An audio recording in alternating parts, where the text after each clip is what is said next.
Bonjour et merci de nous retrouver pour La Foi prise au mot, votre rendez-vous de réflexion chrétienne. Pendant tout l'Avent et le temps de Noël, nous vous proposons une série biblique pour découvrir les personnages qui préfigurent le Christ. En effet, depuis des siècles, la tradition chrétienne a lu l'Ancien Testament à la lumière du Nouveau Testament et a considéré qu'un certain nombre de personnages, de situations ou de moments préparaient ou annonçaient la venue du Christ. Nous voilà arrivés à la fin de la série, nous voilà arrivés à Élie. Es-tu Élie ? Demande-t-on régulièrement à Jésus. Qui est donc ce personnage et pourquoi son retour est-il aussi important pour le judaïsme ? Est-ce que Jésus est le nouvel Élie ? Deux invités vont essayer de répondre à ces questions. Marie-Noël Tabu, bonjour. Bonjour. Je suis très heureux de vous retrouver. On vous retrouve assez souvent dans cette émission. Vous êtes bibliste et puis vous avez fait de nombreux commentaires de la Bible sur notre partenaire, très souvent, Radio Notre-Dame.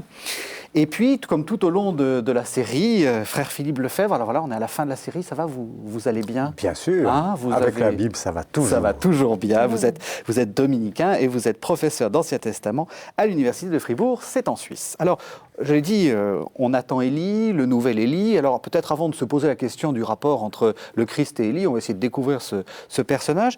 Ce que je vous propose de faire, c'est peut-être qu'on commence par carrément in medias res, comme on dit dans les commentaires, c'est-à-dire en plein milieu des choses. On va commencer par lire le chapitre 17 du premier livre des Rois, versets 8 à 16, qui commence par « La parole du Seigneur fut adressée à Élie ». La parole du Seigneur lui fut adressée. « Lève-toi, va à Sarepta qui appartient à Sidon, tu y habiteras.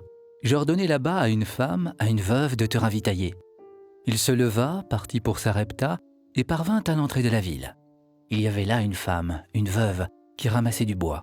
Il l'appela et dit « Va me chercher, je t'en prie, un peu d'eau dans la cruche pour que je boive. » Elle alla en chercher, il l'appela et dit « Va me chercher, je t'en prie, un morceau de pain dans ta main. » Elle répondit « Par la vie du Seigneur, ton Dieu, je n'ai rien de près.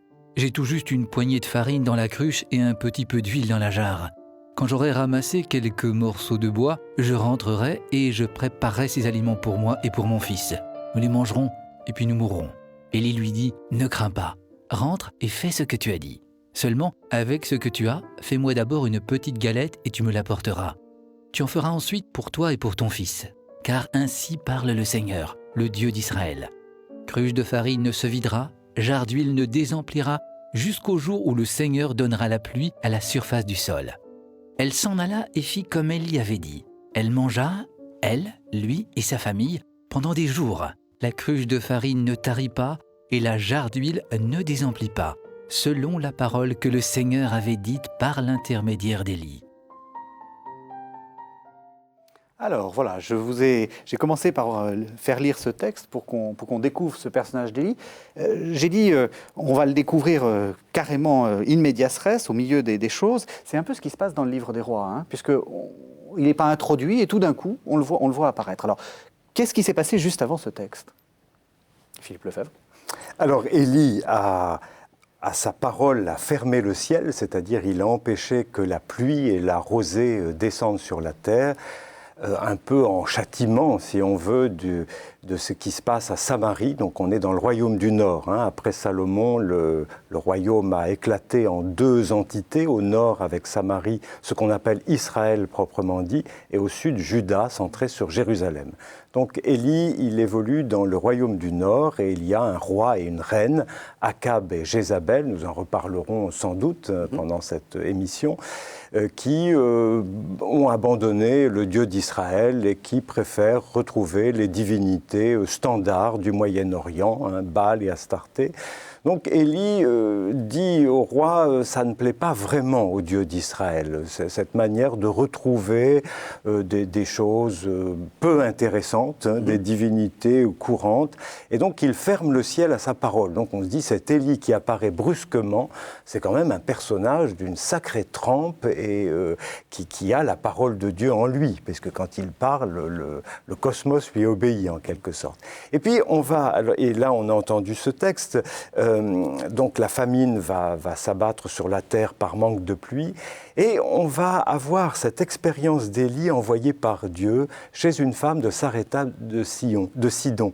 Donc c'est quelque chose de très étonnant, parce qu'on se dit, ce personnage qui peut commander au ciel et à la terre, il va vivre une expérience très démunie avec une femme et en plus une étrangère. C'est curieux que Dieu, pour ce grand prophète d'Israël, comme vous l'avez dit tout à l'heure, l'envoie chez une étrangère. Jésus le dira dans le Nouveau Testament. Il y avait beaucoup de femmes, de veuves en Israël à cette époque-là, mais c'est à Sarepta de Sidon, chez une femme étrangère, qu'Élie a été envoyé. Donc une expérience démunie, et il va recevoir sa nourriture très, très maigre, parce que c'est la famine, d'une femme. C'est pas un hasard, je pense, si c'est Sidon. Et le texte qui insiste, c'est que la reine, justement, cette païenne, est une Sidonienne. Et c'est intéressant, autant la reine nous a embarqués dans l'idolâtrie. Alors je crois, moi, j'ai envie quand même de les défendre un peu. Il me semble que le discours régnant à l'époque, je dirais la théologie régnante, c'était que les divinités règnent sur des territoires.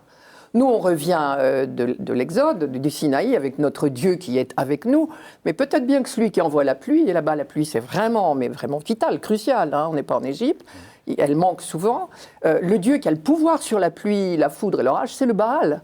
C'est ce que nous raconte Jézabel, qui a importé chez nous 450 prophètes de Baal, il y a même des textes qui en donnent le double, hein.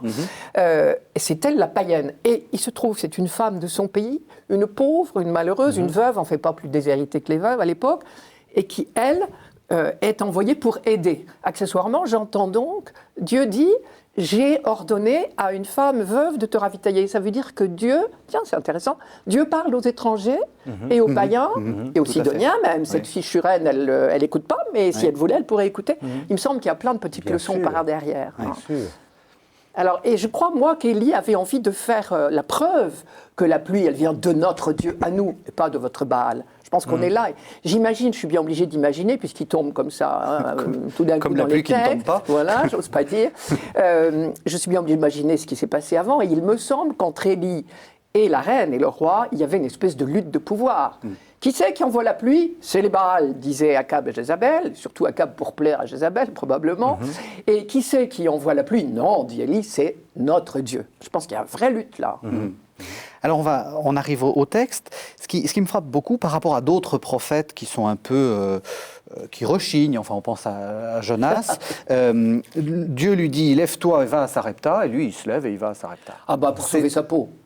Oui, mais ce que je veux dire, c'est que c'est un prophète, on sent qu'il n'y a pas de jeu entre lui et Dieu. C'est ça qui frappe, pour l'instant. Ça va venir. Je pense que ça, il me semble, vous êtes beaucoup plus calé que moi, mais il me semble que c'est très souvent que les textes font exprès de dire « le prophète fit selon ce que Dieu avait dit ». On vous dit ça beaucoup, pour tous les hommes de la Bible. Oui, c'est vrai que ça n'est pas absolument systématique.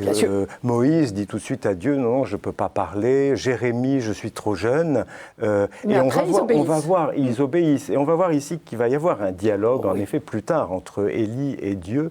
C'est très intéressant. Ça veut dire que les prophètes sont des humains qui, même s'ils obéissent tout de suite, réfléchissent après, disent peut-être ça sera difficile, ou l'inverse. Et puis aussi, ici, on accentue cette humanité. Il est envoyé seul, chez une femme seule, qui a quand même la charge d'un fils, mais c'est une très belle rencontre. On pourrait dire un Élie qui commande au ciel, il va vivre des expériences extraordinaires tout le temps. Oui, il va vivre une expérience extraordinaire, mais très intime, très modeste, très humble. Et exactement. Il vient mendiant avec une femme qui elle-même est démunie. Et ça, c'est une rencontre inaugurale absolument magnifique. Puis le texte est beau. Oui, magnifique. J'adore. Magnifique. Ouais. Ah, ce jarre de farine au point de ce vide de rage, magnifique. Oui. Et cette femme, Dieu dit, j'ai commandé à une femme de t'accueillir. Or, quand on lit le texte qu'on a entendu tout à l'heure, cette femme ne connaît pas Élie, elle n'a pas l'air au courant du tout. Elle dit, mais je ne peux pas te donner à manger, il ne me reste presque plus rien et j'ai charge de famille.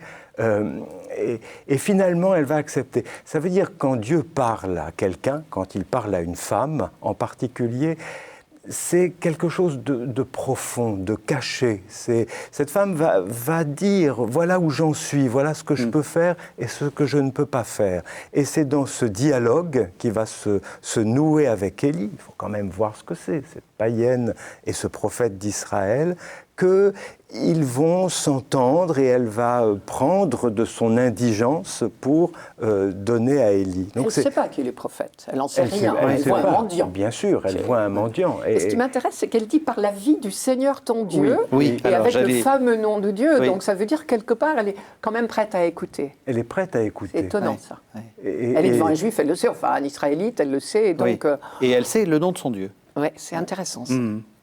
Alors moi, ce qui me frappe évidemment, mais c'est ce que c'est banal de dire ça. C'est voilà, je te donne ces aliments, nous mangerons, puis C'est nous le mourrons, dernier tant pis, repas. c'est notre dernier repas C'est le dernier. et je te le donne. Ah C'est- non, elle propose pas de le donner. Elle dit au contraire, je n'ai plus droit qu'à un, et celui-là, je peux pas le partager. C'est après le miracle qu'elle va Ah oui, partager. oui. Non, mais au oui. départ, elle dit Oui, au pardon. contraire, on peut pas partager. Il y en a que pour deux, et encore c'est le dernier. Et ça sera notre dernier. Oui, Voilà. c'est touchant d'indigence. Oui, oui, c'est Je ça. me dis, c'est beau ça, hein, tous les deux, voilà. Ben, ils vont faire confiance. Je pense qu'il y a une leçon formidable. Plus on est indigent, et plus on fait confiance, et voilà. Oui, Le miracle vient de là. rencontre de deux personnes démunies Ah oui. qui disent, chacune dit où elle en est. Élie a besoin, elle n'a presque plus rien, et voilà, il y a une vraie rencontre. Alors, il y a ce fameux miracle qui est annoncé par ce sorte de proverbe. Hein. Alors, je ne sais pas si c'est un vrai proverbe ou si c'est Élie qui l'invente à ce moment-là. Je Cruche de pense, farine oui. ne se videra, jarre d'huile ne se désemplira. Alors, je m'étais promis de ne pas faire un lien avec Jésus, mais là, on a une multiplication des pains et Bien sûr. et des jarres. Mais même avant cela, quand Jésus rencontre la Samaritaine, et la Samaritaine, c'est pas une Sidonienne comme cette femme, mais c'est pas loin quand même, c'est plutôt au nord d'Israël. Et à période, oui, ils sont hérétiques. Et puis À ils sont considérer. hérétiques, ce sont des gens un peu extérieurs par rapport à la communauté juive. Et Jésus demande à cette Samaritaine ce que Élie demande d'abord à cette femme, donne-moi à boire. Et il va y avoir une vraie rencontre, là encore. Mais c'est banal. C'est- Des rencontres auprès des puits, Des il y en a tout rencontres le temps, auprès et dans des la puits. Bible beaucoup. Et Ouais. il y a toujours une petite connotation nuptiale. Les puits, c'est là où vont les femmes pour puiser. Si un homme s'attarde auprès d'un puits, Oui. c'est qu'il a envie de rencontrer une femme. Et ici, celle-là en particulier. Jésus avec la Samaritaine, même chose. Et en effet, vous parlez de la multiplication des pains, il y a cette ambiance aussi. Hein, Élie fait partie, avec Élisée, dont on parlera peut-être tout à l'heure, des prophètes qui font des miracles alimentaires. C'est-à-dire, quand on est démuni, parce que c'est quand même ça l'humain, il faut manger, il faut boire, sinon tout le commence par là. reste, ça commence par là. Et donc, c'est un prophète qui va chercher ceux à qui il s'adresse exactement là. Voilà, les aliments. J'ai pas envie de faire trop vite le lien avec le Nouveau Testament, parce Oui. qu'il me semble qu'une tentation, c'est trop de lire l'Ancien Testament comme prévoyant tout ça. C'est aussi pour ça J'ai qu'on envie fait de cette donner série. tout son poids à l'Ancien Testament pour lui-même. Ah mais c'est pour ça qu'on Et à fait cette Élie série. pour lui-même. Et c'est aussi pour ça, j'espère que vous allez nous le montrer, que on a choisi cette figure d'Élie parce que c'est une préfigure qui marche pas si bien que ça, mais qui Pas marche du quand tout, même. même à mes yeux. À vos Ah, yeux, mais ça marche c'est pas pas très du bien, tout. Si, alors si. qu'à vôtre, ça marche. Oui, je pense que Élie, on va le voir, c'est un homme qui déborde de lui-même, il déborde de la vie de Dieu. Donc, il va avoir un successeur et un disciple, Élisée. Il va ressusciter le fils de la veuve, On va y arriver tout de verra après. Donc, ça veut dire que sa vie se transmet. Et quand on va le retrouver dans le Nouveau Testament, c'est pas par un coup de baguette magique, c'est si Jésus et Jean-Baptiste avant lui reprennent des traits d'Élie, c'est ce débordement du prophète Élie qui les atteint en quelque sorte. C'est un prophète qui entraîne d'autres à lui ressembler ou à faire des gestes de vie au nom de Dieu comme lui-même les a fait. C'est drôle parce que quand je pense à Élie, enfin à une projection dans le Nouveau Testament, moi je pense à Paul. Pour moi, Paul, c'est un nouvel Élie. Avec cette fougue, cette passion qui va lui faire des choses épouvantables. et les merveilles. Mais vous avez Élie, c'est la même chose. Vous avez raison parce que un personnage de l'Ancien Testament, il n'est pas accompli, comme on le dit quelquefois un peu brutalement, par un personnage du Nouveau. Il est accompli par plusieurs. C'est-à-dire, il y a un héritage, d'Élie en l'occurrence ici, qui va se transmettre pour une part chez l'un, pour une part chez l'autre. Vous prenez Paul, vous prenez Jean-Baptiste, vous prenez Jésus, et sans doute quelques autres personnages du Nouveau, et vous avez en quelque sorte l'héritage d'Élie. Plus que d'héritage, je parlerais de ressemblance, peut-être. Oui, de ressemblance même intime. C'est ce que Élie fait quand il ressuscite le fils de la veuve. Alors, on va arriver à cette fameuse résurrection. Donc, racontez-nous, après tout, j'allais me lancer dans l'histoire, mais racontez-nous l'histoire. C'est tout simple. Bon, donc, je crois qu'il s'est installé chez cette femme, et donc cette femme veuve, et le fils va mourir. Et alors là, c'est très intéressant ce qu'elle va lui dire. Elle va tout d'un coup, parce qu'elle fait partie elle adhère à une mentalité commune qui est, quand il y a un malheur de cette sorte, forcément il y a un péché derrière. Et donc elle se dit, cet homme de Dieu, il a prouvé qu'il était un homme de Dieu. Mais si mon fils meurt, c'est que quelque part je suis coupable, je ne sais pas de quoi, mais sûrement. Et donc elle a une parole très très violente. Alors moi elle me plaît beaucoup, parce qu'au moins elle y va de tout son cœur. Et moi, une femme, je serais sûrement très méchante aussi.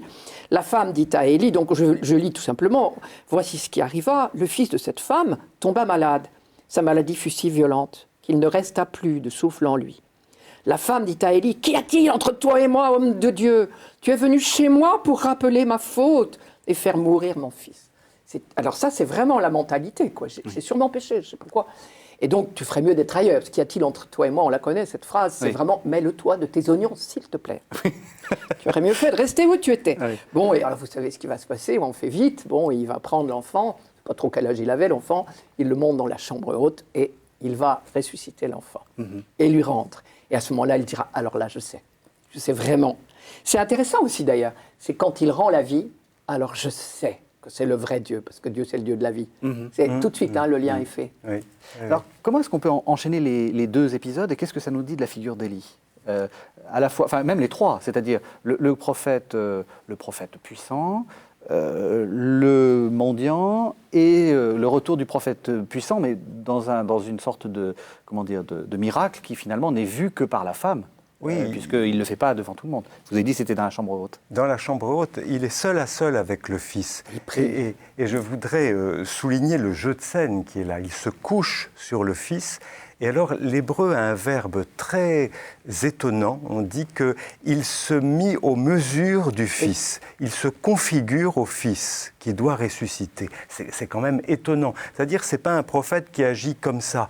Il agit avec toute sa chair, avec tout son corps. Vous voyez, le corps qui va, par le corps d'Élie, la vie venue de Dieu va se transmettre au corps du Fils. C'est très beau, ça. Pour moi, c'est déjà très christique. C'est-à-dire, le corps, ce n'est pas un accessoire. Ce n'est pas quelque chose qu'on traîne en plus, mais l'essentiel, c'est les neurones et le geste qu'il faut. Pas du tout. Et donc, il y a quelque chose de l'engagement charnel d'Élie. Par son corps, la vie va se transmettre. Mais c'est extraordinaire. Et on se dit soi-même, mais si Élie a cette puissance, quel fils a donné cette puissance de vie à Élie? Élie donne la vie à un fils, mais Élie, d'où l'a-t-il reçu? Et pour moi, c'est une question théologique. Est-ce qu'il y a en Dieu un fils qui peut ressusciter et qui transmet sa capacité de vie au prophète? C'est une question audacieuse, je la pose parce que l'émission le requiert et je le fais volontiers, mais je trouve qu'on touche là le mystère de ce que beaucoup de textes de l'Ancien Testament suggèrent. J'aurais envie de dire qu'il n'a aucun pouvoir en lui-même, Élie. C'est pas lui qui a fermé le ciel, je pense pas, c'est Dieu, mais qui avait prévenu son prophète. Et je pense que c'est pas lui non plus qui ressuscite, c'est sûr, c'est Dieu. Il me semble que c'est quand même une grande leçon de la Bible, Dieu seul. Oui, bien sûr. Et on est son instrument. Oui. Comme on peut, par son corps. Ça m'intéresse beaucoup que vous disiez ça. On est, pour reprendre un mot de saint Paul, collaborateur. Oui. Il y a quelque chose d'une collaboration. C'est la chance de nos vies. Oui, c'est ça. Oui. C'est ça. C'est-à-dire, ça suppose une conscience et on comprend peu à peu où on va en y allant. C'est vrai. Alors on continue et on va arriver à un épisode là aussi assez célèbre. C'est la confrontation entre Élie et les fameux prophètes que la méchante reine Jézabel, dont vous nous avez dit qu'elle n'était pas si méchante que ça, avait fait venir dans le royaume d'Israël. Qu'est-ce qui se passe? Alors, ce que je trouve intéressant, là encore, c'est Dieu qui dit à Élie, bon, ben, il va pleuvoir. Tu vas aller prévenir le roi. Il s'est passé 3 ans et demi. Alors, 3 ans et demi, je ne sais pas très bien, c'est un chiffre qui revient tout le temps dans la Bible, donc sûrement symbolique. Est-ce que c'est parce que c'est la moitié de 7? J'en sais rien. Est-ce que c'est parce que dans notre mémoire, c'est le souvenir d'une persécution atroce, très tardive, mais que... Enfin, j'en sais rien. Il y a un lien, en tout cas, entre tous ces 3 ans et demi qui sont apparemment une période de souffrance. Jusque dans l'Apocalypse, on trouvera ça. Jusque dans l'Apocalypse. Et donc, Dieu, ça m'intéresse beaucoup dans ce texte, c'est Dieu qui dit à Élie, tu vas aller prévenir Akab. Qu'est-ce que tu vas lui dire? Akab, c'est le roi, pardon. Akab, le roi, vous avez raison. Et qu'est-ce que tu vas lui dire? Qu'il va pleuvoir. Voilà la mission. Or, Élie ne va pas faire ça du tout. Et je me dis, là, c'est intéressant, il veut faire un grand coup médiatique. Hein. Il faut que mon peuple comprenne une bonne fois pour toutes que Dieu seul commande à la pluie et que les Baals n'y peuvent rien.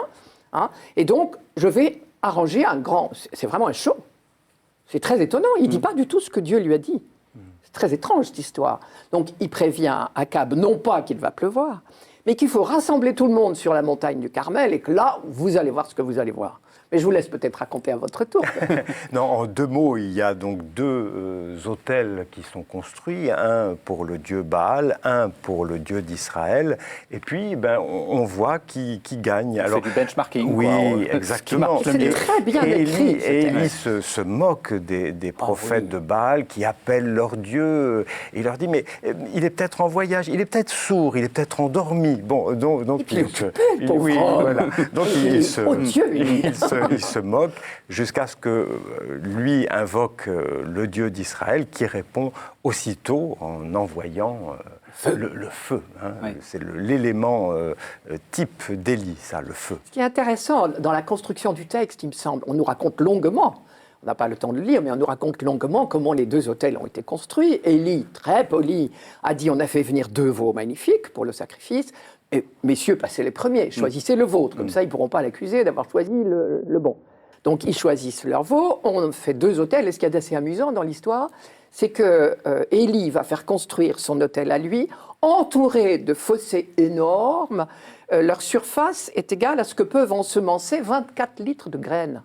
Alors, c'est immense, et il remplit tout ça d'eau, 1 fois, 2 fois, 3 fois. J'ai envie de rire, vous la trouvez où l'eau? C'est intéressant, ça. C'est vrai, ça. Oui. Je n'avais jamais pensé. Ça prouve quand même que ce texte a quelque chose à me dire, qui n'est pas de l'ordre de l'historique vraiment. Et donc, effectivement, alors les pauvres, ils se moquent d'eux, ils vont se taillader, devenir tout sanglants, toutes leurs habitudes rituelles de prophètes. Ils sont 450 autour de leur autel. Il ne se passe rien. Jusqu'au soir, ils ni voient, ni murmurent. Bon. Et puis, à ce moment-là, Élie, lui, il suffit qu'il se mette à genoux, qu'il implore le Seigneur, mais quand même, là, il reconnaît sa petitesse. Fais, Seigneur, qu'on reconnaisse aujourd'hui que c'est toi, le Dieu d'Israël, qui est le maître des éléments, et à ce moment-là, le feu du ciel. On aurait pu s'arrêter là. Oui. Le peuple dit, très bien, on a compris, c'est Dieu qui est le vrai Dieu. Et Élie, malheureusement, et c'est là que je pense qu'il y a un petit problème, et que je le fais ressembler à Paul, Élie, au lieu de se réjouir que Dieu ait enfin montré son pouvoir et la pluie va venir derrière, Élie en profite pour égorger 450 prophètes de Baal. Et sur le mont Carmel, en Israël, actuellement, il y a une statue magnifique d'Élie, l'épée à la main, qui n'est peut-être pas une préfigure de Christ. Quand même.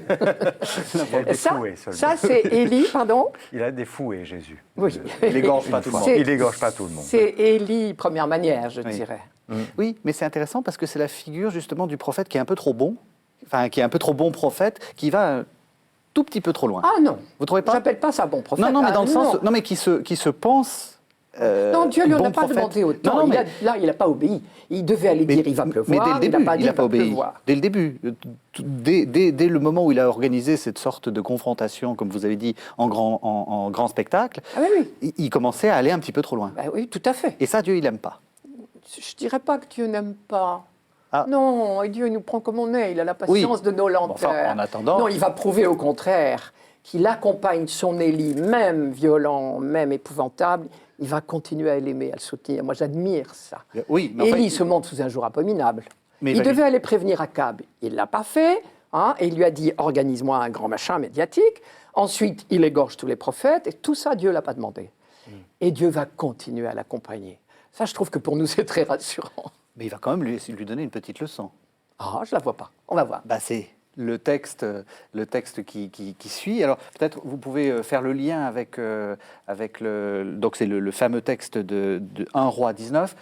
Juste, qu'est-ce qui se passe avant? Ah oui. Bon, alors il y a eu tous ces événements qu'on a évoqués, la pluie revient, mais Akab et Jézabel ne pardonnent pas à Élie d'avoir massacré les prophètes, et Élie est l'homme à abattre, donc il est poursuivi par la police d'État. Et donc on écoute la suite, 1 Roi 19, versets 1 à 13. Akab parla à Jézabel de tout ce qu'avait fait Élie et de tous ceux qu'il avait tués par l'épée, tous les prophètes. Jézabel envoya un messager à Élie pour lui dire « Que les dieux me fassent ceci et encore cela, si demain, à la même heure, je n'ai pas fait de ta vie ce que tu as fait de la leur. » Voyant cela, Élie se leva et partit pour sauver sa vie. Il arriva à Beersheba, qui appartient à Juda, et y laissa son serviteur. Lui-même s'en alla au désert, à une journée de marche. Y étant parvenu, il s'assit sous un genêt isolé. Il demanda la mort et dit « Je n'en peux plus. Maintenant, Seigneur, prends ma vie, car je ne vaux pas mieux que mes pères. » Puis il se coucha et s'endormit sous un genêt isolé. Mais voici qu'un ange le toucha et lui dit « Lève-toi et mange. » Il regarda. À son chevet, il y avait une galette cuite sur des pierres chauffées et une cruche d'eau. Il mangea, il but, puis se recoucha. L'ange du Seigneur revint, le toucha et dit « Lève-toi et mange, car autrement le chemin serait trop long pour toi. » Élie se leva, il mangea et but, puis, fortifié par cette nourriture, il marcha 40 jours et 40 nuits jusqu'à la montagne de Dieu, l'Horeb. Il arriva là, à la caverne, et y passa la nuit. La parole du Seigneur lui fut adressée. « Pourquoi es-tu ici, Élie » Il répondit « Je suis passionné pour le Seigneur, le Dieu des puissances. Les fils d'Israël ont abandonné ton alliance, et ils ont démoli tes autels et tué tes prophètes par l'épée. Je suis resté moi seul, et l'on cherche à m'enlever la vie. » Le Seigneur dit « Sors et tiens-toi sur la montagne, devant le Seigneur. Voici, le Seigneur va passer. » Il y eut devant le Seigneur un vent fort et puissant qui érodait les montagnes et fracassait les rochers. Le Seigneur n'était pas dans le vent. Après le vent, il y eut un tremblement de terre. Le Seigneur n'était pas dans le tremblement de terre. Après le tremblement de terre, il y eut un feu. Le Seigneur n'était pas dans le feu. Et après le feu, le bruissement d'un souffle ténu. Alors, en l'entendant, Élie se voila le visage avec son manteau. Il sortit et se tint à l'entrée de la caverne. Voilà, alors, c'est pas une sorte quand même de conversion et un peu d'épreuve? Pour moi, c'est une conversion d'Élie totale. Oui, mais je ne vois c'est-à-dire pas que- d'épreuve. Il s'en va pour sauver sa vie. Il met une frontière entre... Attendez, il s'attendait, à mon avis, à ce qu'on le proclame grand prêtre Ah du bon culte. non, quand vous massacrez et 450 protégés de la reine, vous n'attendez quand même pas qu'on vous fasse des couronnes. Ah, vous Non. croyez? Moi, je pense qu'il s'attendait à être reconnu. Ah, et là, on le Akab, retrouve. Il est allié avec Jézabel. Mais- Il a fait un Ah oui. mariage d'alliance. Non, ça ne me choque pas. Parce que là, il se retrouve comme Démuni. avant, avec Oui, mais le avec peuple est plus rien. converti, donc il va s'en contenter peut-être. Hein. Le peuple est converti et est revenu Vous le au vrai défendez, Dieu. hein, votre Élie. Oh, ah oui, j'aime beaucoup cette figure. Oui. Justement parce que là, il me semble qu'on assiste à une véritable conversion. Quand il est pris de désespoir, bon, il est poursuivi, donc il met de la distance, il quitte le royaume du Nord, il descend encore plus bas, et il va vers la caverne, pour qu'on le dise comme ça, c'est que c'est celle de Moïse, celle où Moïse lui-même a rencontré Dieu. Et donc, enfin oui, la manifestation de Dieu, on va dire. Et en chemin, voilà qu'il est pris de découragement, il demande à mourir, ce qui est quand même assez rare hein, dans la Bible. Et il a cette phrase extraordinaire, « Je ne vaux pas mieux que mes pères ». Et là, je me dis, c'est un examen de conscience. C'est moi aussi, au fond, j'ai voulu un Dieu de puissance. J'ai tout loupé, un Dieu de violence. Qu'est-ce que j'ai fait? Enfin, il me semble que là, on a une vraie prise de conscience. Et là, il est désespéré. Bon, il se couche et s'endort. Et c'est là que je disais tout à l'heure, Dieu ne l'abandonne pas, il ne le met pas à l'épreuve, à mes yeux. Au contraire, il ne l'abandonne pas. Un ange vient le nourrir. Première fois, Élie se recouche et s'endort. Et l'ange vient le nourrir et il dit une phrase qui pour moi est époustouflante, c'est « Va et mange, sinon le chemin serait trop long pour toi ». Pour une fois, je vais faire un rapprochement avec le Nouveau Testament. Moi, j'entends cette phrase à l'Eucharistie chaque fois. mangez, sinon le chemin va être trop long pour vous. Ça, je trouve, c'est une phrase magnifique. Et donc là, le voilà converti est prêt à rencontrer Dieu. Deuxième manière pour lui, c'est-à-dire le Dieu qui est dans le bruissement de la brise légère, comme dit notre traduction liturgique. Là, le bruissement d'un souffle ténu, et le texte hébreu, c'est rien. C'est rien de rien, hein, c'est le son d'une poussière de silence. J'aimerais savoir quel bruit fait une poussière de silence. Donc rien, c'est vraiment le Dieu du grand silence. Je trouve comme découverte, mais Dieu l'a accompagné jusque-là. Et 40, évidemment, c'est un chiffre symbolique. C'est justement le fruit le mot d'une conversion. Ouais. Non, frère? Oui, je suis tout à fait d'accord. Là, je trouve que justement dans cette Élie, il y a l'apprentissage qu'en étant complètement démuni, c'est là qu'on est tout à fait puissant. C'est pour ça, vous parliez de Paul tout à l'heure. Je dirais pas puissant. Mais puissant au sens biblique. Accueillant la C'est-à-dire, puissance de Dieu. bien entendu, puissant au sens biblique, évidemment. C'est ce que dit Paul. Je mets ma joie dans mes faiblesses parce que c'est là que je suis fort. Et c'est pas fort, j'ai des muscles et j'en impose à tout le monde. C'est fort de la force de Dieu. Et je pense qu'il y a une sorte... C'est une figure aussi éducative, Élie. Là où tu es démuni, c'est là que la puissance de Dieu va être accueillie. Quand Paul peut dire « je suis un mauvais orateur et c'est tant mieux », ça m'émerveille. Exactement. C'est rassurant pour nous. C'est ce qui est déjà avant Élie dans la personne de Moïse, puisqu'en effet, toute la scène ressemble à l'apparition de Dieu au Sinaï, hein, vous l'avez signalé. C'est là qu'on voit aussi que notre travail de faire des liens avec le Nouveau Testament, c'est un travail que la Bible propose elle-même. Moïse appelle Élie, Élie renvoie à Moïse, et Élie renvoie à bien d'autres qui vont venir après lui. Et je pense que Moïse, qui dit à Dieu, mais je ne sais pas parler. Alors Dieu dit, c'est l'argument fondamental, donc tu vas parler. Parce que tu parleras de la parole de Dieu, avec la parole de Dieu. Et il y a toute une éducation de Moïse, un peu analogue à celle d'Élie. Pourquoi est-ce que ce Dieu tout-puissant aime si peu le grand spectacle ? C'est ça, parce que finalement, dans toute cette Bible, il n'y a pas de grand spectacle, à part un petit bout au Sinaï, et encore... ça se termine plutôt mal. On a l'impression qu'il y a une sorte de méfiance très, très profonde de la Bible pour le grand spectacle. Mais tout ce qui est vrai, tout ce qui est authentique est caché. C'est-à-dire, le grand spectacle, c'est toujours, je sais déjà ce qui est spectaculaire, donc je vais tout faire. J'ai la connaissance du bien et du mal a priori. Alors, le spectaculaire, il faut faire ça, ça, ça, et on est déjà en train de... C'est notre affaire, on organise la chose. Mais ce qui est essentiel, justement, n'est pas programmable. Donc, ça se joue quelquefois de manière très ténue, la rencontre d'Élie et de cette femme, mais il se passe des choses extraordinaires dans ce qu'on a vu juste avant avec la veuve de Sarepta. Pour un prophète qui va dire Baal et Astarté, c'est pas vraiment des dieux, le dieu mâle et la déesse femelle de... Non, il faut d'abord vivre soi-même sa condition d'homme face à une femme. Et c'est sans tambour ni trompette. Et on ne peut pas le programmer. Les grands amours ne vont guère avec le grand spectacle. Exactement. Et les grands amours, elles sont cachées. Cette rencontre avec Dieu, c'est du même acabit. Ce qui se donne à voir, il faut s'en méfier, à mon avis. Oui, exactement. Oui. Vous croyez ? Toujours. Ce qui est ostentatoire. Ah oui. Ce qui est ostentatoire. Et je pense que c'est un de nos problèmes d'Église.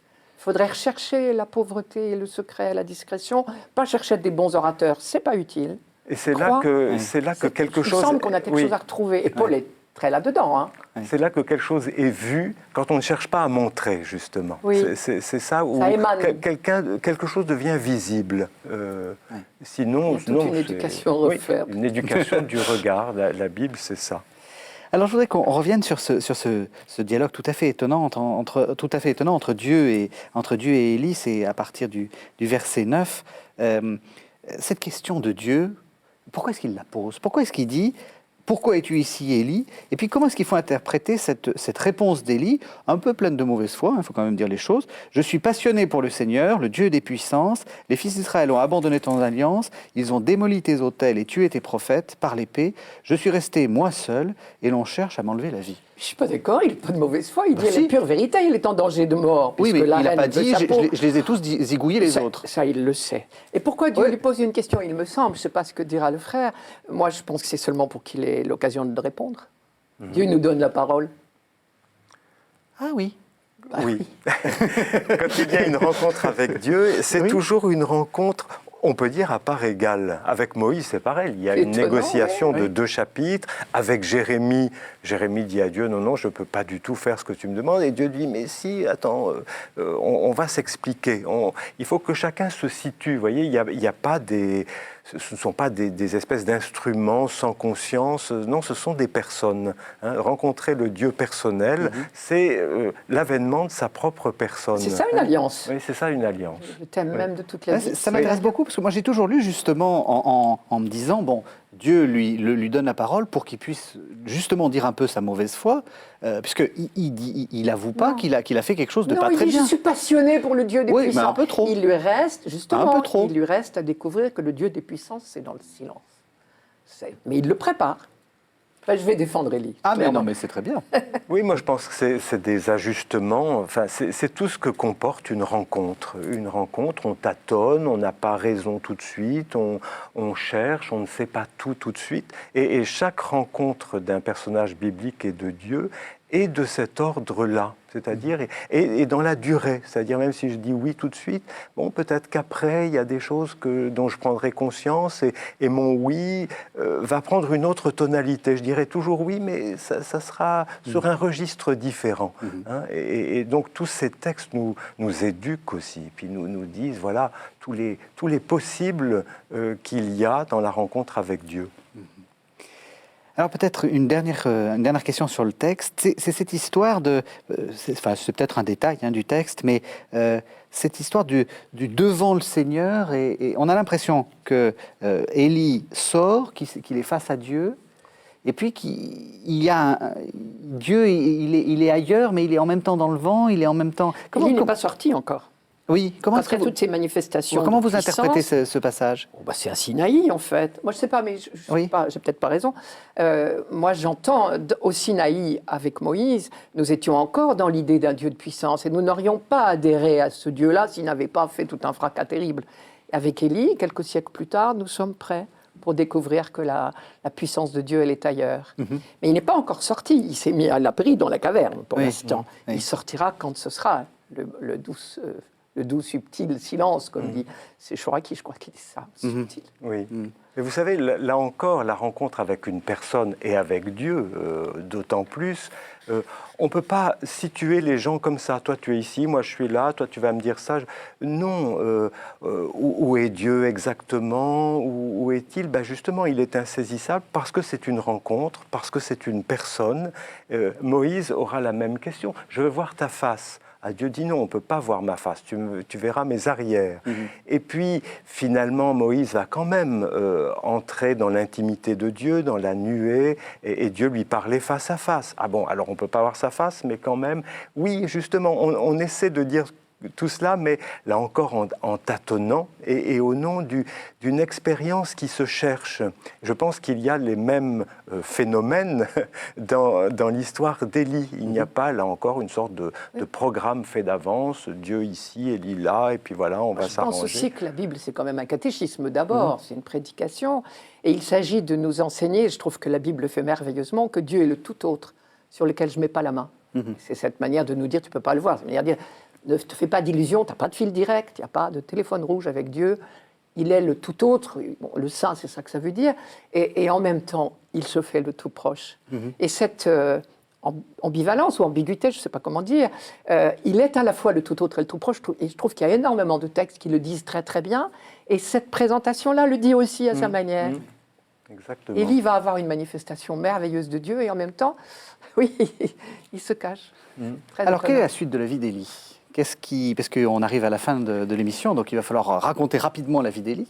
Eh bien, dans notre chapitre, je voudrais dire que dans ce silence subtil de Dieu, Dieu fait exploser un petit volcan géopolitique qui va dire à Élie, tu vas changer le roi de Damas, tu vas changer le roi d'Israël, et tu vas bientôt toi-même partir, et il faut trouver un successeur. Ça sera le prophète Élisée. Oui. Donc, dans ce silence, Dieu, quand même, demande à Élie de faire des choses qui sont des commotions géopolitiques dans le Moyen-Orient. C'est une mission. Il est envoyé en mission, de nouveau. On n'a jamais une révélation sans mission derrière. Une mission très... Et là, ça marche. Et là, ça marche. Parce qu'il a été converti. Parce qu'il Il est devenu un serviteur. Un bon qui instrument. marche au pas de Dieu, sans essayer de prouver autre chose que ce qui va se manifester. Alors c'est très beau, c'est cet appel d'Élisée. Je ne sais pas, Ah oui. Marie-Noël, si vous voulez Ah oui, en c'est dire quelque magnifique. chose. Mais peut-être vous aussi. Parce frère. que c'est un de vos passages, non? Oh, tous, la Bible est merveilleuse tout partout, je trouve. Oui, donc Élie, sur l'ordre de Dieu, va choisir Élisée. Et Élisée est en train de labourer. Voilà, il laboure son champ et il a 12 arpents à labourer. Alors, il y a des discussions sur la traduction, mais en tout cas, la traduction liturgique nous dit ça et ça paraît une évidence. Il y a des traductions qui disent il a 12 paires de bœufs. J'aimerais voir comment il se débrouille. En fait, il a 12 arpents et il en est au 12e. C'est intéressant. Donc, il a presque fini son travail et il y arrive, met son manteau sur ses épaules, ce qui est une manière de dire voilà, hein, je te confie la suite. Et Élisée répond, ce qui n'est pas un refus, je crois, mais qui est au contraire une attitude d'homme adulte. Il a bien compris le message, mais il dit laisse-moi dire adieu à ma maison et je te suivrai. Et Élie lui répond je n'ai rien dit, fais ce que tu veux. Alors là aussi, on peut se demander ce que ça veut dire. Je crois que ça veut dire tu es libre, tu l'es encore, tu as bien réfléchi, tu fais ce que tu veux. Tu es encore libre. Ce n'est pas du tout un mouvement d'humeur d'Élie. C'est voilà. Et Élisée, lui, est tout à fait décidé à obéir à cette vocation. Et donc, il va prendre sa paire de bœufs, immoler les bœufs, faire de l'attelage un feu, faire un grand banquet et dire au revoir à sa maison et suivre Élie, dont il sera un fidèle successeur. La vie d'Élisée ressemble à celle d'Élie. Il faudrait faire une émission aussi sur la vie d'Élie. Ça viendra. Alors, oui, je voudrais qu'on insiste sur la fin de la vie d'Élie, parce que ça va être le cœur justement de cette préfiguration ou de cette attente d'Élie. Donc Élie arrive quelque part et puis il monte sur un char de feu et il s'en va. C'est au chapitre 2 du deuxième livre des rois, donc c'est cette fin d'Élie qui échappe à la mort. Hein, il est avec son successeur, disciple, qui est Élisée. Les deux parlent et tout le monde parmi les prophètes sait qu'il va arriver quelque chose à Élie le jour même. Donc c'est une ambiance très, très mystérieuse, très belle qui est évoquée là-dessus. Et un char de feu avec des chevaux de feu va arriver et emporter Élie vers le ciel. Donc il fait partie de ces personnages bibliques comme Enoch dans le chapitre 5 du livre de la Genèse, qui apparemment échappe à la mort d'une manière que nous percevons mal. Voilà. Et Élisée va être le successeur d'Élie, il va récupérer le manteau et il va commencer une vie de prophète. On a oublié de dire tout à l'heure que de manière étonnante, quand il a recruté Élisée, Élie lui a donné l'onction sur l'ordre de Dieu. Quand on dira que Jean-Baptiste, c'est le nouvel Élie, et alors il est suivi de quelqu'un qui a reçu l'onction, c'est Jésus. Le Messie ou Christ, ça veut dire celui qui a reçu l'onction.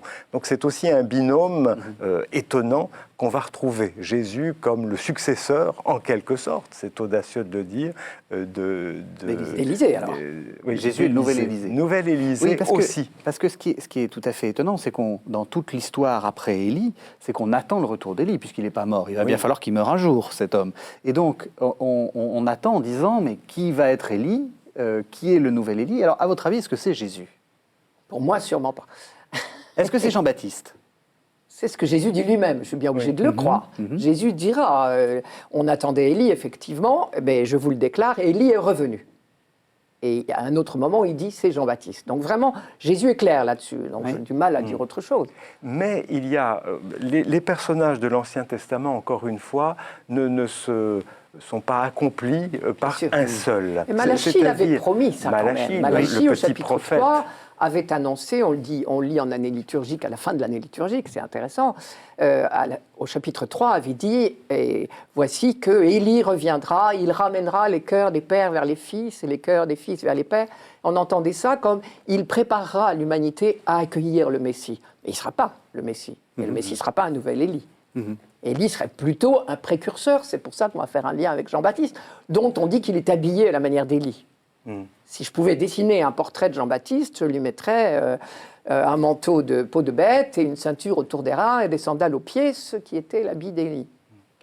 Mais ça montre justement la parenté, la proximité de Jésus et de son précurseur. Tous les deux sont les héritiers d'Élie qu'ils vont incorporer en quelque sorte dans leur personne. Et Jésus qui monte au ciel, l'ascension, ça ressemble beaucoup à Élie. Jésus qui ressuscite notamment le fils d'une veuve, le chapitre 7 de l'évangile de Luc, avec tout un vocabulaire qui rappelle beaucoup la veuve de Sarepta. Jésus et aussi rendit... celle d'Élisée. Et aussi celle d'Élisée, qui, alors, c'est un autre, dans un autre passage. Mais je veux dire que chacun des deux, Jésus et Jean-Baptiste, ont à voir avec Élie. Et ont à voir avec Élisée aussi. Est-ce qu'on ne peut pas penser que quand on est un vrai serviteur de Dieu, on a forcément des traits communs? Oui, bien tout entendu. Je pense qu'il y a une sorte de parenté dans la figure du prophète qui marche au pas de Dieu et qui est là pour donner la vie.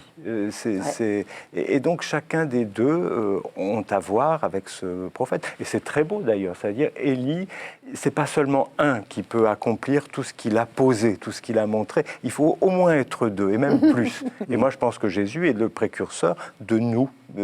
Jean-Baptiste est le précurseur de Jésus et Jésus est le précurseur de ses disciples. Et vous êtes le nouveau Jésus. Nous sommes. Mais tous ensemble. Ce n'est plus moi qui vis, c'est le Christ qui vit en moi, dit notre nouvel Élie, Paul. Alors, j'ai une dernière question, on arrive à la fin de l'émission, c'est peut-être une colle, enfin je ne sais pas. Pourquoi est-ce que la transfiguration, c'est Élie qu'on choisit pour mettre... on met Moïse, Élie et le Christ? Alors, moi j'ai une idée là-dessus, mais elle n'est peut-être pas bonne. C'est qu'ils sont les deux justement, Moïse et Élie, qui ont eu dans l'Ancien Testament la révélation, la manifestation de Dieu. Eh bien, ils sont les deux qui, ici, auront la manifestation du Fils. C'est pas pour le Fils que c'est là, c'est vraiment, il me semble, ils ont ce bonheur de voir le Fils, comme ils ont eu ce bonheur de rencontrer le Père. Oui. Alors, ce qui me donne un argument là-dessus, j'avais eu cette idée depuis longtemps, et un jour, j'étais à la basilique Sainte-Catherine, au Sinaï, et c'est très intéressant de voir que dans l'abside de la basilique, il y a une mosaïque magnifique du VIe siècle. Donc je suis chez les pères de l'Église. Eh bien, le mosaïste a représenté Moïse déchaussé devant Jésus transfiguré, comme devant le buisson ardent. C'est une belle lecture, ça. Oui. Et vous, frère, vous avez une autre lecture peut-être? Non, mais je poursuis votre lecture. Moi, je dirais, entre autres choses, Moïse a été mis au tombeau, et c'est le seul personnage de la Bible dont on dit que c'est Dieu qui l'a mis au tombeau. Deutéronome 34. On ne sait pas qui c'est, on dit il. Il l'enterra. Il l'enterra. On ne sait pas qui est le il. Justement, le il... Est-ce que c'est Dieu ou est-ce que c'est... Quand on ne sait pas qui c'est le il... la possibilité Dieu est la ouverte, responsabilité. que ce soit Dieu, puisqu'il parle face à face, au même moment. Et puis, je dirais, un est pour la mise au tombeau, il est dans la terre, et l'autre, il est monté au ciel. Chacun d'eux vit déjà quelque chose que le Christ vivra aussi. Il sera mis au tombeau et il montera au ciel un jour, c'est son ascension. Donc je dirais que ces deux, ils ont vécu, ils ont porté quelque chose de ce que c'est qu'être un fils. Être un fils, c'est n'être jamais abandonné par le Père qui est Dieu.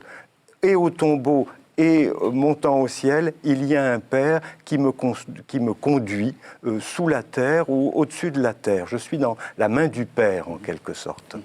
Bon. Alors, on arrive à la fin de cette série et j'aimerais que l'un comme l'autre, vous nous disiez un peu ce qu'il faut en retenir.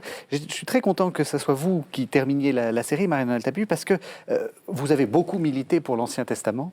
Oui, et le but, non mais et dans la lecture chrétienne, je ne suis pas sûr que l'Ancien Testament ait besoin qu'on milite pour lui, mais peu importe.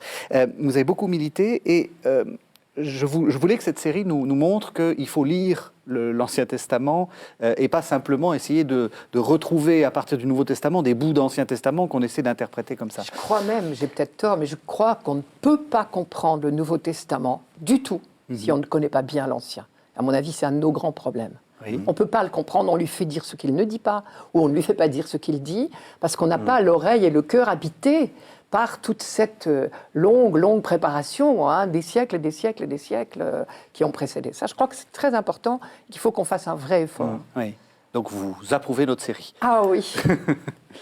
Et vous, après toutes ces émissions, Qu'est-ce que vous retenez? Alors, je suis tout à fait d'accord avec ce qui a Surtout été vous. dit. C'est votre gagne-pain. Mais je voudrais souligner aussi que l'Ancien Testament, on dit quelquefois, c'est difficile, c'est compliqué. Lisez ces récits. Enfin, être reçu par une femme et manger une galette de pain, est-ce que c'est très difficile à comprendre? Non. Et dans ce qui est modeste, humble, pas compliqué, en fait, tout se révèle. Et je pense qu'il y a peut-être une sorte de prévention. Ça va être très difficile. Non, pas si difficile que ça. Laissez-vous faire, entrez dans cette humilité des choses où enfin, le Dieu 3 fois saint va se révéler dans 3 fois rien. On termine l'émission et je pense que vous avez envie de continuer le dialogue avec nos deux invités. On peut le faire avec des livres. Alors on va commencer par les vôtres, Marie-Noëlle. L'intelligence des Écritures, c'est l'année A. Et donc nous présentons l'année A aux éditions Artege. Alors c'est toute la Bible ? Ah non, c'est pas toute la Bible, ce sont les textes des dimanches. Je suis un peu confuse du titre qui semble un peu prétentieux, l'intelligence des Écritures. C'est vous qui avez l'intelligence des Écritures. Non, justement pas, je prétends pas. Et plus je vais, moins je prétends. Mais c'est l'éditeur qui avait choisi, on voit bien, c'était un clin d'œil à la phrase de Luc, bien sûr, enfin de Jésus dans Luc. Non, de Luc. Il ouvrit leur cœur à l'intelligence des Écritures et c'est modestement un défrichage de tous les textes, de tous les dimanches que le bon Dieu fait. Il en fait beaucoup, 52 par an, plus toutes les fêtes importantes. En gros, donc, il y a 60 séries de textes et j'ai tenu beaucoup à ce qu'il y ait les 4 textes de la liturgie dominicale ou des fêtes. Il y a première lecture et psaume et deuxième lecture et évangile. Il y a les psaumes. C'est pour ça que ça fait beaucoup. Ça fait 2 volumes par an. Voilà. Et alors, on vient de les rééditer complètement. La couverture bleue est toute neuve. Et alors, l'éditeur m'a dit, mais dis donc, ça a beaucoup grossi. Je lui dis, oui, ça fait 20 ans que je fais ces textes. C'est des commentaires radio au départ. Oui. J'ai un peu travaillé depuis 20 ans, donc effectivement, c'est pas fait pour se réduire. L'intelligence des Écritures, année A, chez Artege, et puis un livre plus ancien qui s'appelle Le Messie. Donc là aussi, ça nous permet de réfléchir à ces questions messianiques en lumière avec l'Ancien Testament. C'est comment on a commencé à attendre le Messie, comment on se l'est imaginé, parce que c'est pas si simple que ça se serait pas terminé comme ça s'est terminé sur la croix si c'était tout clair.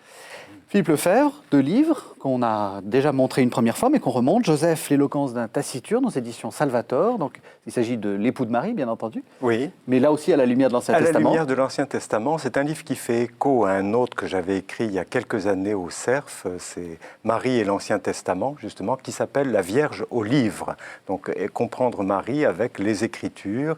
Et donc, voilà, on a les deux, Joseph et Marie. Le couple est réconcilié. Le couple est réconcilié et apparaît disons, au terme d'une enquête sur l'Ancien Testament, quelles sont les allusions à l'Ancien Testament que les évangélistes mettent dans leurs textes pour nous conduire, quelle lumière d'Ancien Testament ils proposent. Donc, aux éditions Salvator, et puis un autre livre dont on a déjà parlé, Ce que dit la Bible sur le vin, aux éditions Nouvelle Cité. C'est dans quelques jours le 1er janvier, donc je pense qu'on peut dire une bonne année à nos téléspectateurs. C'est aussi pour moi l'occasion de remercier tous ceux qui font cette émission. Alors les 2 personnes qui m'aident, Emmanuel Kéry et Joseph Valençon, et puis les 2 réalisateurs, François Tsaimet et Christian de Rosière, et puis tous les techniciens que je ne peux pas nommer ici, mais qui sont cordialement remerciés. Bonne année à tous. Merci, vous pouvez retrouver cette émission sur www.ktotv.com. Bonne année.